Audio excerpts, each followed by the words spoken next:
أعوذ بالله من الشيطان الرجيم. بسم الله الرحمن الرحيم. Pada kalimah Bismillahirrahmanirrahim, kita tengok yang pertama sekali ialah huruf ba ni pastikan ada bunyi ba di bawah B. Kebiasaan orang kita dia baca dia hilang huruf ba ni. Dia gugur huruf ba, tinggal sin je, semilah. Jadi Bismillahirrahmanirrahim. Ba tu hilang. Jadi kena bunyikan ba. Bismillahi. Kemudian pada kalimah Allah, huruf alif ni atasnya ada kepala huruf sad. Kita panggil hamzah wasal. Apabila kita baca wasal, iaitu sambung daripada bismi, kita tak bunyikan hamzah ni. Tak bunyikan, tak bariskan hamzah ni, kita tak baca bismi a, bismi i. Tapi kita terus pergi bismi, terus pergi ke huruf selepasnya iaitu huruf lam. Bismil, terus pergi ke huruf lam. Lam ini pada kalimah Allah kita baca nipis sebab baris sebelumnya baris bawah bismi, maka lam ni kita baca nipis bismillah. Kita tak baca tebal bismillah.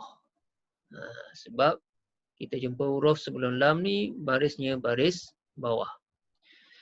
Kemudian lam kedua pada kalimah Allah kita baca panjang dua harakat walaupun tidak ada tanda panjang di sini. Alif kecil tidak ada.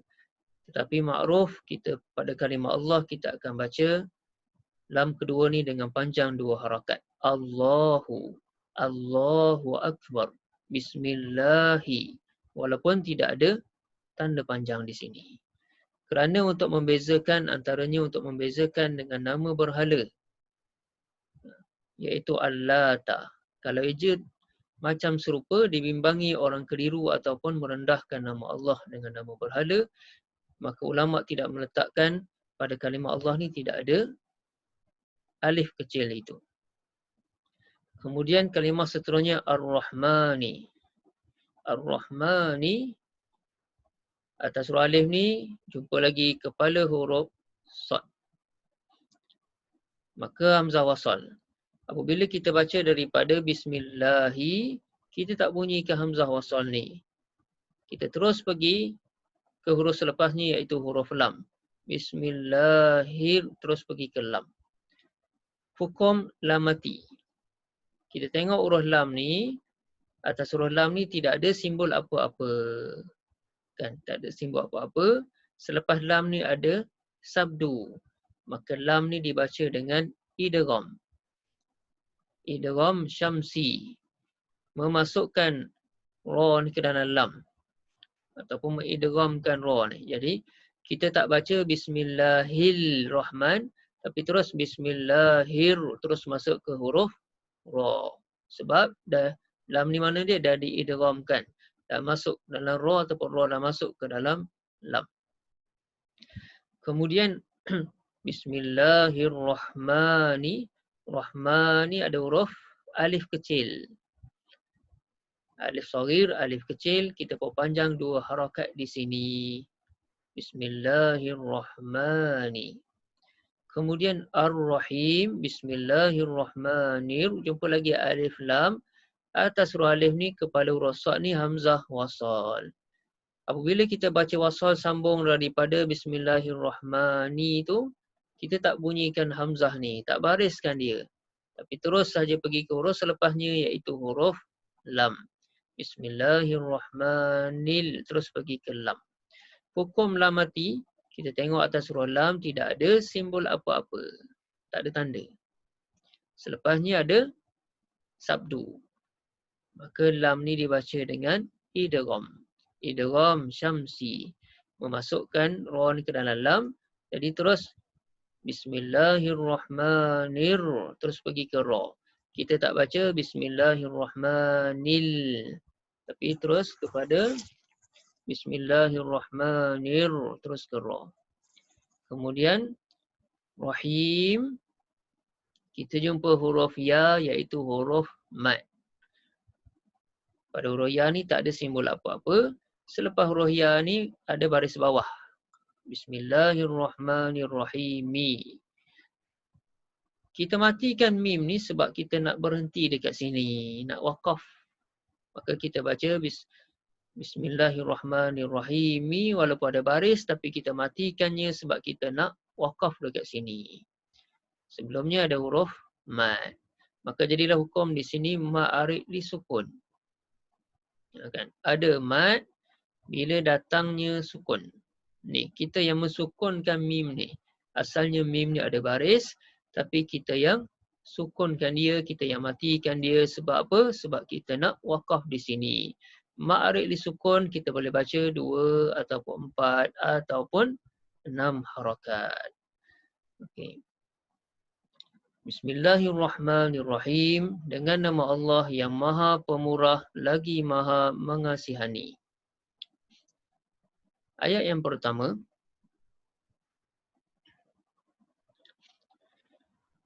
Alhamdulillahilladzi anzala ala 'abdihil kitaba wa lam yaj'al lahu 'iwaja.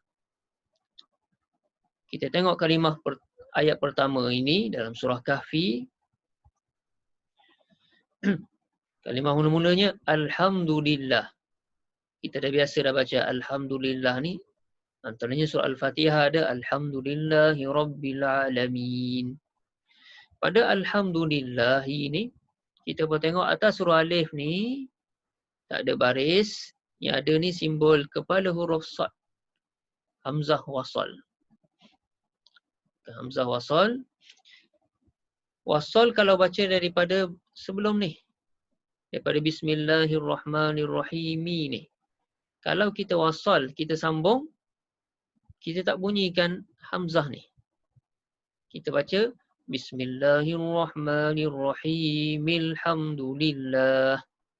Kita tak baca Bismillahirrahmanirrahim. Alhamdulillah. Itu salah. Tapi kita terus Bismillahirrahmanirrahim. Alhamdulillah.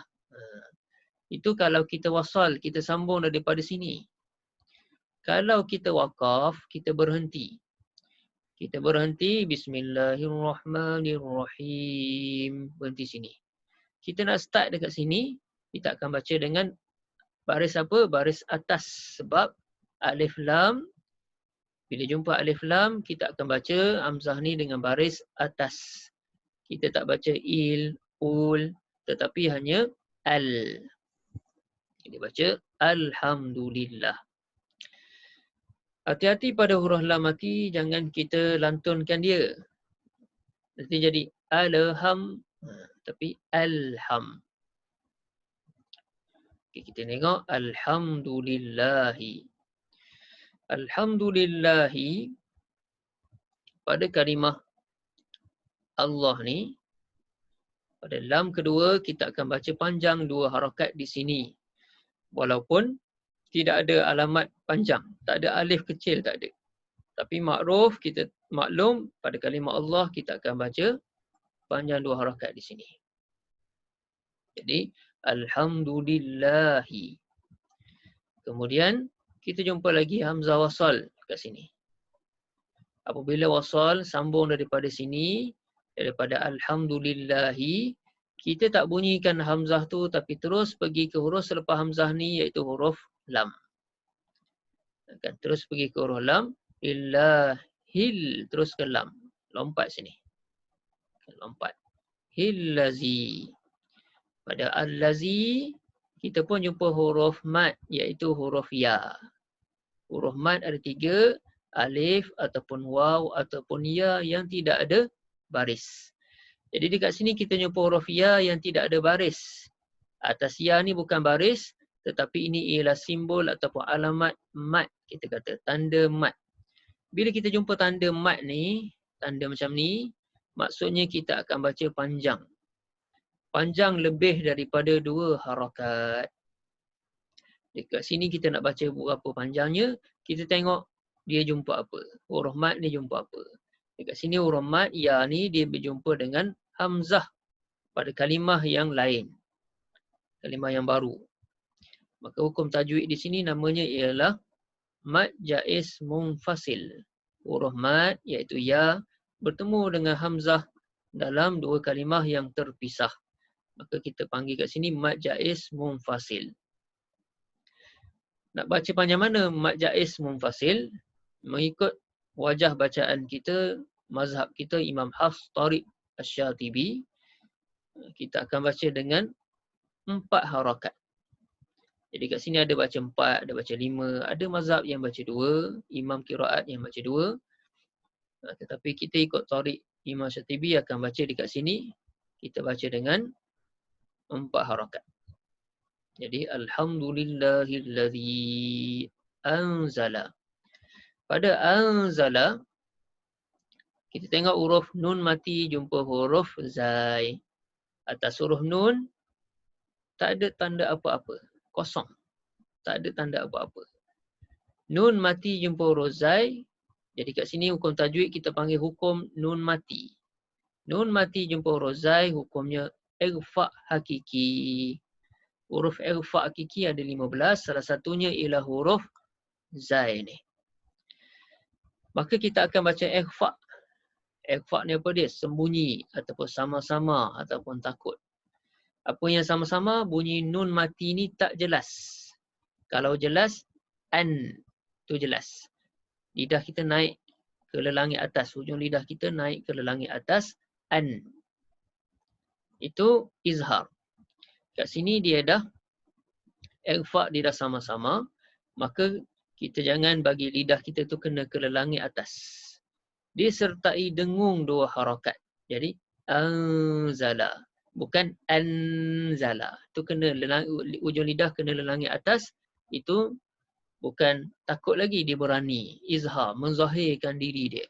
Tapi kat sini dia dah takut ni. Dia dah sama-sama. Jadi lidah kita tak sampai pun ke lelangit atas. Disertai dengung 2 harakat. Jadi anzala. Kadar dengung 2 harakat. Kemudian kalimah seterusnya ala. Ala, kita jumpa lagi huruf ya ni. Tetapi pada huruf ya ni, kita tak baca huruf ya. Kita tak baca ala ya. Tapi atas huruf ya ni ada alif kecil ditumpang di sini. Ini ialah huruf mad. Maka mad asli kita panjang 2 harakat di sini.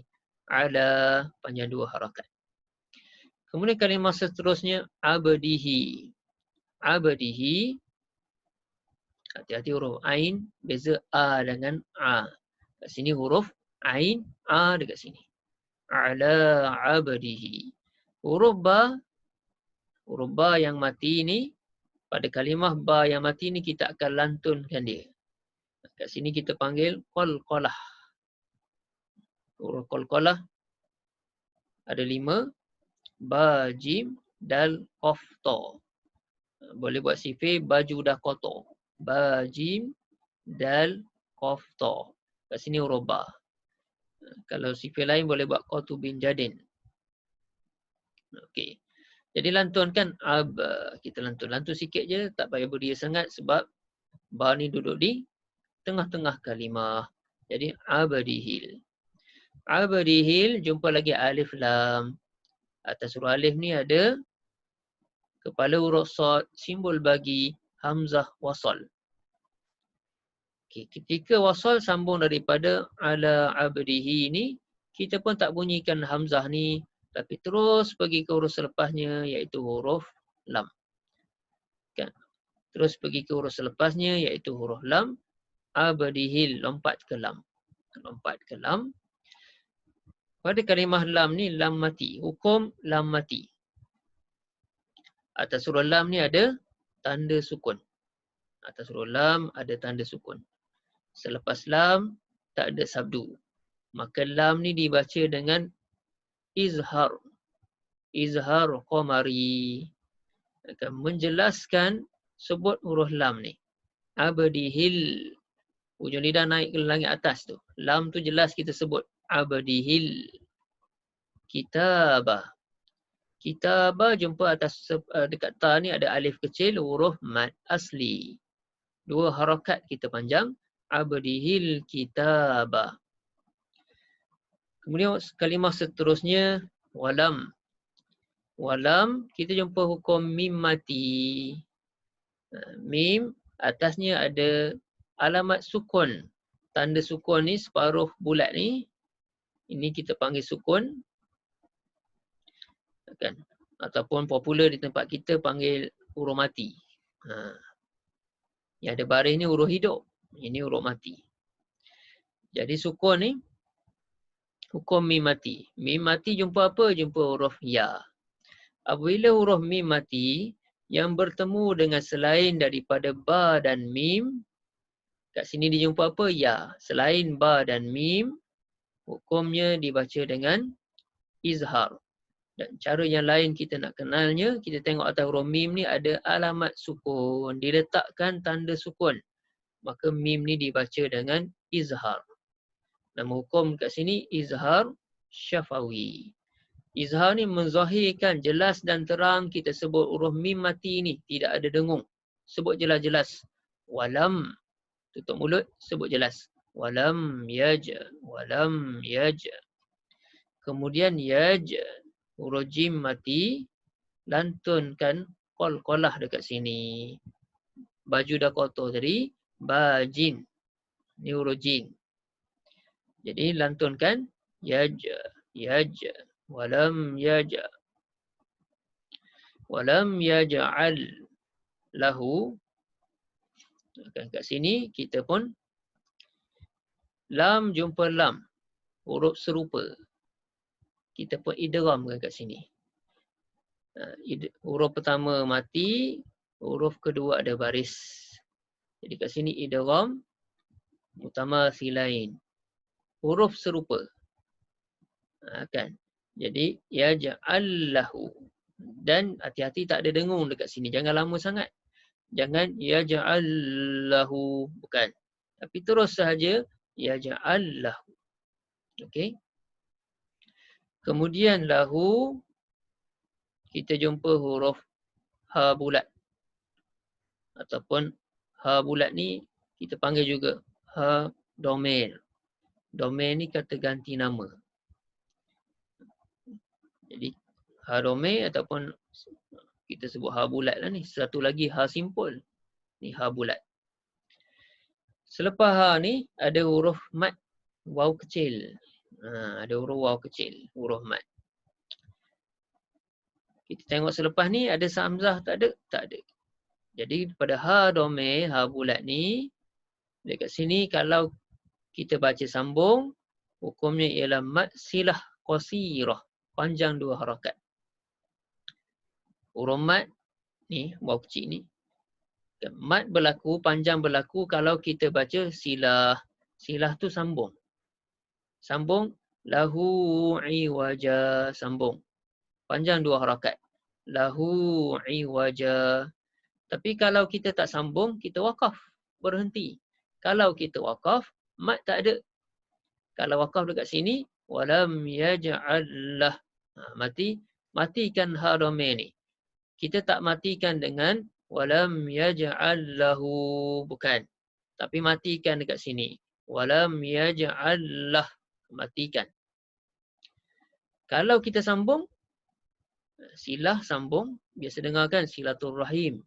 Sambung tu. Sambung hubungan persaudaraan. Silaturrahim. Jadi silah ni sambung. Barulah ada mat. Panjang 2 harakat. Jadi lahu iwaja. Okay, kalimah iwaja. Iwaja. Kat sini ada huruf alif, huruf mat. Kan? Jadi kita baca panjang di sini. Iwaja ni 2 harakat di sini. Kan? Mat asli. Kemudian atas huruf alif ni ada sin kecil. Huruf sin kecil. Ini ialah simbol bagi saktah. Saktah. S-A-K-T-A-H. Saktah. Saktah ni ialah berhenti sekejap dengan kadar 2 harakat tanpa mengambil nafas yang baru. Tetapi kalau kita berhenti dekat sini, tak jadi dah saktah ni. Kan? Kita berhenti. Walam yaj'al lahu 'iwaja. Berhenti, habis, tutup. Tapi saktah ni berlaku kalau kita nak sambung ke ayat yang kedua. Kalau nak sambung ayat yang kedua, akan berlaku saktah. Boleh pilih kalau nak baca saktah. Kalau tak nak baca saktah, kita nak waqaf je, berhenti. Walam yaj'al lahu 'iwaja. Ini lebih baik dan lebih selesa bagi kita. Kalau nak saktah ni, kena nafas panjang. Sebab kita tak boleh ambil nafas yang baru, berhenti sekejap, 2 rakaat, sambung kat sini. Contohnya, walam yaj'al lahu 'iwaja qayyiman liyunzira. Kita tak ambil nafas yang baru. Itu boleh pilih bacaan dengan secara saktah. Kalau kita nak waqaf, silakan boleh kita waqaf. Jadi kita berhenti dulu pada ayat yang pertama, nanti kita sambung pada ayat yang kedua, insya-Allah.